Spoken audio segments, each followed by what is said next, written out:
What's up, everybody? It's Soren Baker here on Unique Access Entertainment. And as always, thank you for coming through. Please hit that subscribe button. It's right there. And as you guys know, it's free. So that enables us to keep coming to you guys as often as possible with as many interviews as possible. So please, please, please hit that subscribe button, like our content, share our content, talk about us, be about us, each one teach one. And thank you for supporting Unique Access Entertainment.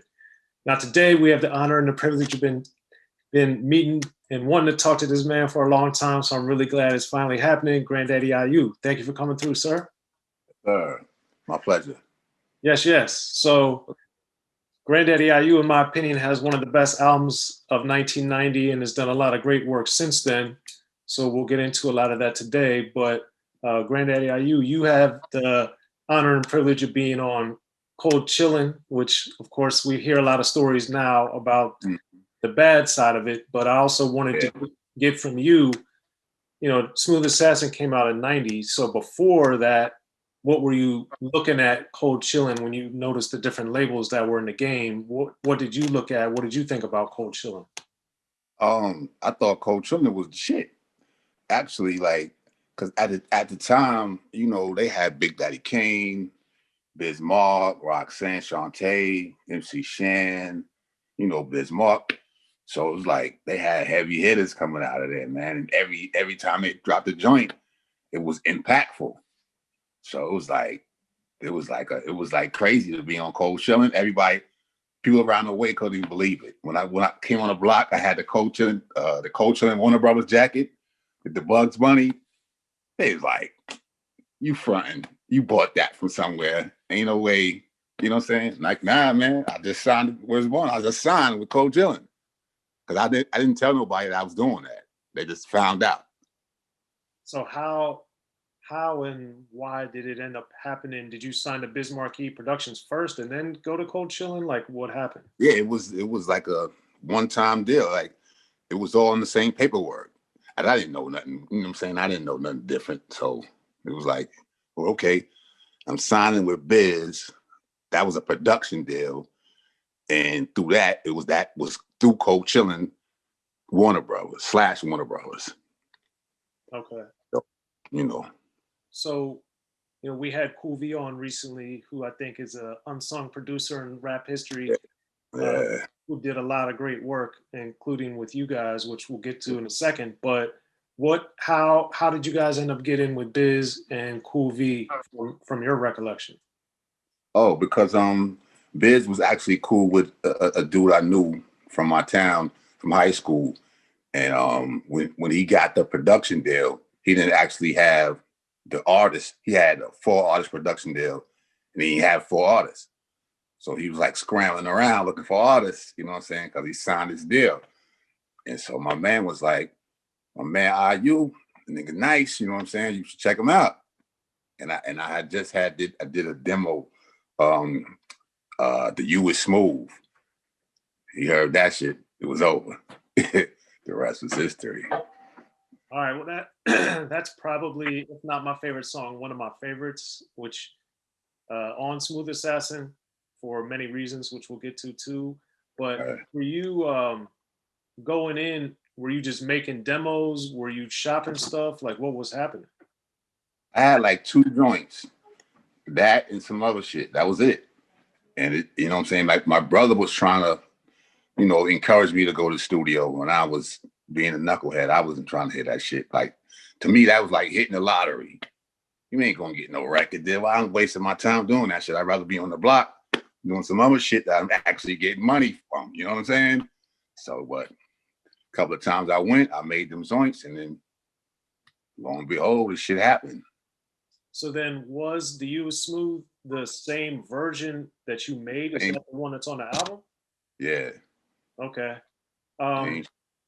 Now, right away,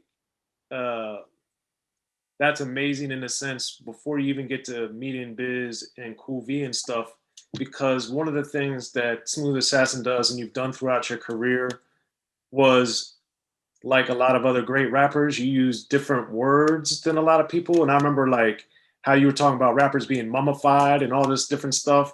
I was always like, man, this is different, and has a lot of elements of greatness. But the the words you choose and how you use them was so different starting with that record. So Mhm. where does that come from, do you think? I used to read the dictionary. I used to do that shit. I just like, I just like words and shit. So, and actually, I used to write poetry when I was like in 5th grade and shit like that. So when hip hop came out, it was like kind of natural. And I don't want to, I'm saying? I don't want to say like I was natural, but I had the knack to do this shit, so I just did it. Right. And the same thing with also on that song you rhyme desperate with mess with. And I always Yeah, loved it when people use a word and then match it with 2 or 3 words. yeah, yeah. So for you, as you're like writing, what was your driving point or your inspiration? Was it to get a deal? Was it just to come up with something clever? Was it like what was the Yeah. mind? I wanted to say some slick shit. That's all. You know what I'm saying? I was like my early influence was like Spoonie G and early Kool Moe Dee, because like they stood out to me because they had like more complex wordplay and storytelling, you know what I'm saying? Like Grandmaster Caz too, you know what I'm saying, with the storytelling and all that. But like a lot of rap was in the early days was like simple, you know what I'm saying? A well a hip, a hop, shoot wop. Come on, man. And everybody was doing that same shit. Like, yes, yes, yo. That's that's like everybody says that you start off some shit like that. But like when Spoonie G got into like cruising down the street in my SL, like holy shit, like yeah, shit like that just blew my mind. And so I figured like if I was going to do it, I wanted to be clever with it. So Well, it's interesting you say that because I talked to EDAD and from Cold Crush, and he was basically saying how the perception for people outside of, especially outside of New York, but outside the rap, the creators of rap that were rapping back in the 70s and then 79, 80, 81 era, how it was just funny that Rapper's Delight kind of pushed it back in the sense that Treacherous Three, Cold Crush, Fantastic Five, all these dudes had these amazing routines that had all this rapid fire flow and the singing and all this stuff. And then Rapper's Delight came back and was kind of like, cornball shit. yeah, it's wild. It was a hit. It put hip hop. Well, to me that wasn't hip hop, but that was like rap, whatever. It put rap on the map worldwide. Absolutely. So then, how did because you talk about this in on the U is Smooth, what the I stands for, what the U stands for. So how and why did you come up with the name? No, my name is actually IU, but you know what I'm saying? It's an Arabic name and it's spelled AYUB. And it actually means Job from the Bible. But if you see it on paper, you wouldn't know how to pronounce it. So you automatically say like Ayub or some kind of crazy shit. And all my teachers would get it wrong and everybody be laughing. So I'll simplify to say, no, I dot, you dot, IU. You know what I'm saying? The B is silent. So after that, that shit just stuck. I dot, you dot. You know what I'm saying? That's wild. How you use other people's lack of understanding to your advantage. So that's good. That Mm-hmm. worked out well. Yeah. Okay. So then with Pick Up the Pace, another amazing song, and that one especially, um, I wanted to get for you that one. You're like stacking the rhymes so much, like we saw with the Grandmaster Caz, the Spoonie G's, and the Mm-hmm. and at that time the Cool G Raps and Big Daddy Kanes that were closer to Mm-hmm. being before you. So Right. as you saw the Kaz's and the Kool Moe Dees, and then evolving into the Kanes and the Cool G Raps and stuff, how did you notice that what Kane and Cool G Rap were doing before you had built off of the old, and then what were you bringing new with something like Pick Up the Pace? When I was actually making that album, like I didn't have time to really think because it was like we didn't have an album, but we had studio time booked now. So every day we got to go to the studio, and when I leave the studio, I don't have a song for the next day until I get home in my basement. I got to come up with some shit immediately, memorize it, take it to the studio the next day and do it.